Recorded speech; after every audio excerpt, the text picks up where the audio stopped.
We are doing the Demon Order Hall. The Order Hall, I know. The Demon Hunter Order Hall is called the Fellhammer, and this is going to be, it's in the Sanctuary of Mardum, which is going to be the first zone that you start questing in at 98 when you roll a Legion Hunter, or a Demon Hunter. Demon Hunter? Yeah, I mean, same concept. I mean, did I say Legion Hunter? Jesus. You did. So, I have some... Legion Hunter. I know. Yeah, take the one. I have some beautiful video to go along with Nate's wonderful lore segment here. Yeah. Wave name. Oh, no, you see how we do this? We hang out too much.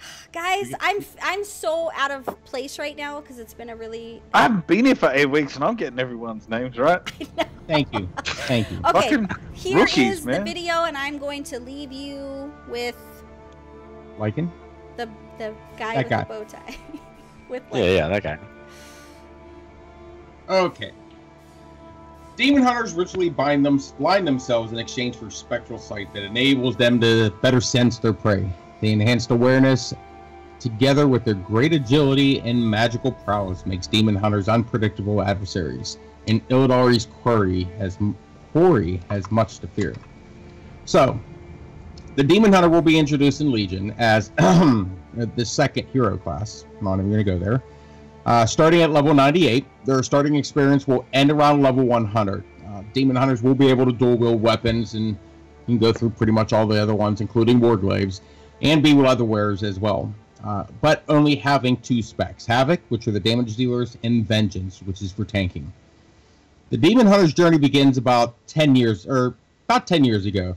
It all starts with Illidan Stormrage. Illidan, the twin brother of Malfurion Stormrage, Lord of Outland, Ruler of the Night, Lord of the Shadows, and probably the most well-known name, the Betrayer. Illidan was a gifted sorcerer, wanted to fight the impending onslaught of the Burning Legion in Sargeras. With his pursuit of power, though, Illidan had committed horrific acts against his own people and others. He had defected to the armies of Sargeras during the War of the Ancients.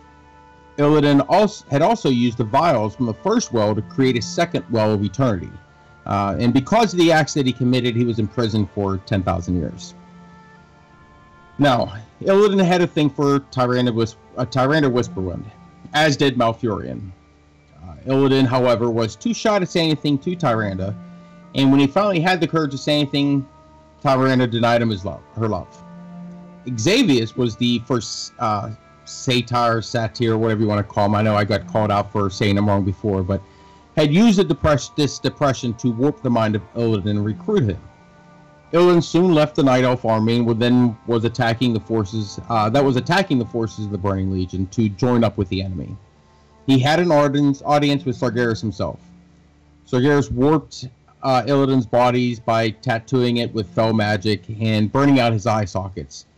His eyes were then replaced with fell flames, allowing Illidan to see magic and other things that he wasn't able to do so before. Well, before long, Illidan stole the Dragon Soul, or Demon Soul if you like, and gave it to the Night Elves to make a portal to bring Sargeras to Azeroth. Fortunately, though, Malfurion and the Night Elf forces, along with the Dragon Aspects and Cenarius' demigods, were able to save the day.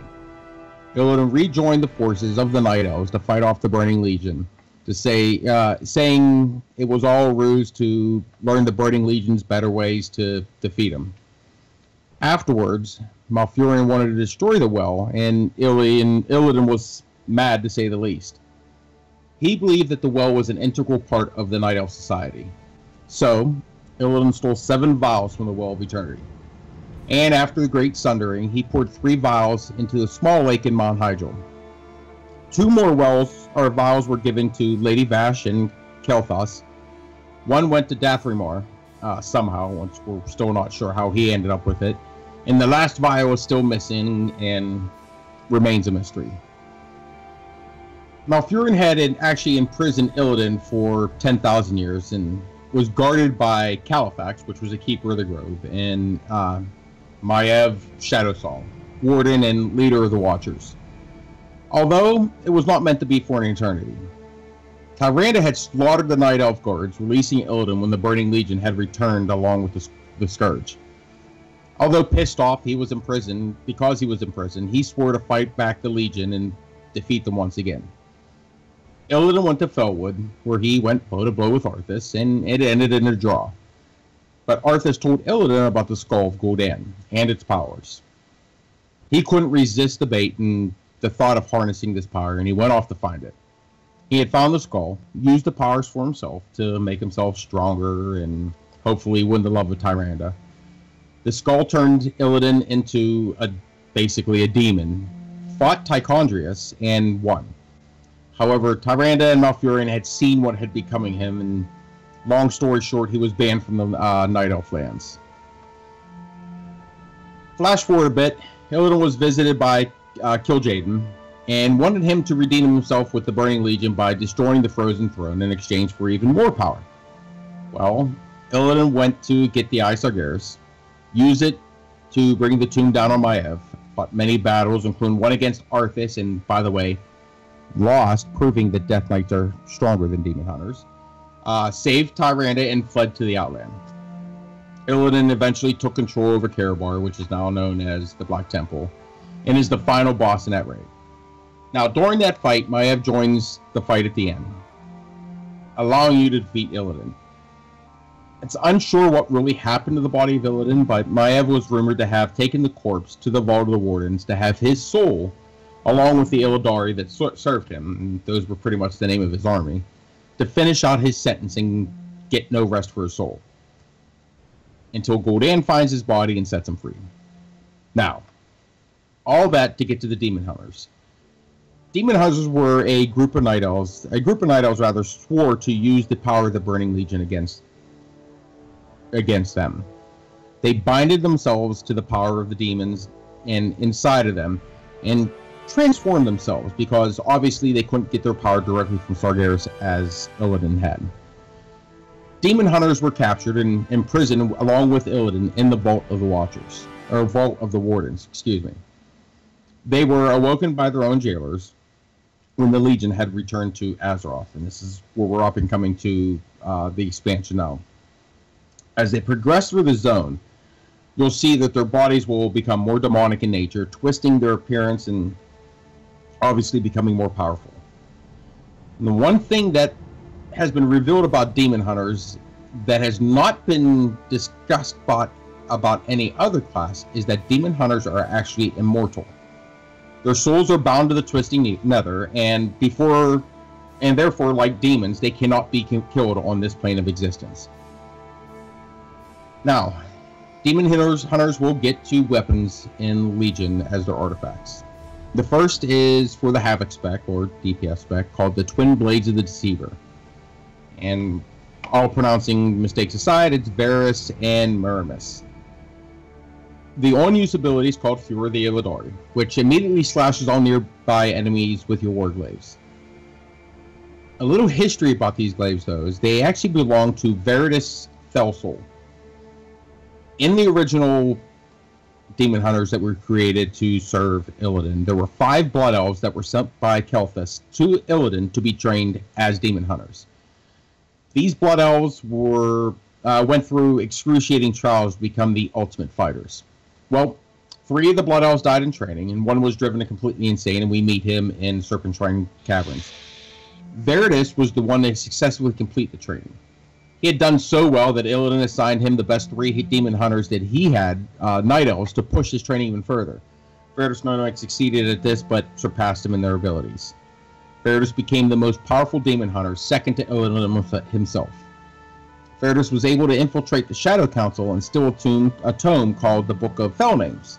This book has the true name of every single demon in existence. Now, all that saying, we're going to leave it at there. There's much more I could go into about him, but I'm afraid I'll spoil things coming in the upcoming Legion expansion, so we'll just leave that alone. Vengeance Demon Hunters will get the 2 Warglaives as well. Their names are called the Aldraki War Blades. These blades have an on-use ability called Soul Carver, which slashes the target for fire damage and tears lesser soul fragments out of them, which I believe they're going to use them for some type of defensive use as tanks. These Warglaives are named after the unmet race in World of Warcraft that we're not sure of right now. As legend had it, Sargeras not only had conquered the Eridar, the original home of the Draenei, but many other worlds. One of these worlds were the Eldraki people. Sargeras offered them positions in his army, offering great power, of course, for their loyalty. However, the Eldraki were immune to fell corruption. Too proud to take the offer, the Eldraki fought long and hard to beat off the invasion. Thousands of demons were slain, but eventually the Eldraki were completely wiped out. Their greatest warrior and king was the last to fall, having only to be slain by Sargeras himself. A particular demon hunter had become the servant of Kil'jaeden, and was eventually bestowed upon the weapons upon her. Again, we'll not go into more particulars than that because that really gets into a lot of spoilers for Legion. In conclusion, the Demon Hunter class is one that will be very interesting to see how they'll play out in both PvE and PvP setting. In PvP, with their spectral sight, some are calling them rogue killers. Not sure where they're going to play out in the PvE setting right now. There's just not enough gameplay out there. But as a class that has been demanded by diehard fans for such a long time, I just hope that they're not going to be underwhelming and disappointing. I will warn you, they'll be ready for a ton of Illidan-related names for the Demon Hunter. So, if you're not prepared, don't say I didn't warn you.